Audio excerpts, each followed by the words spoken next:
আমাদের পাশের বাড়ির হচ্ছে মাধ্যমিক পরীক্ষা একজনের, একটা ছেলের, মানে এমন করছে, মানে মাধ্যমিক পরীক্ষা না, মানে বিয়ে লেগেছে এমন করছে ওর মা, মানে ওদেরও বিয়ে লেগেছে, আমরা পাশে থাকি আমাদেরও বিয়ে লেগেছে, এমন সকালবেলা ওটাই বাবু সকাল উরম করার কি আছে।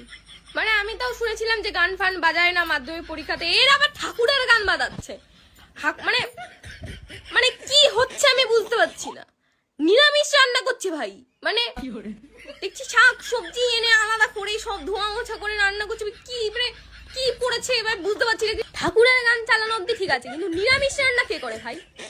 মাধ্যমিক পরীক্ষা বলে তুমি নিরামিষ রান্না করবা?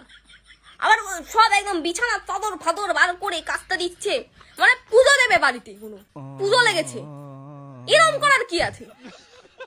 আর ওই এখন আমার কাছে ছেলেটা সারা বছর পড়ে না, এখন ভোরবেলা 3টের সময় উঠে ওর মা চিল্লায়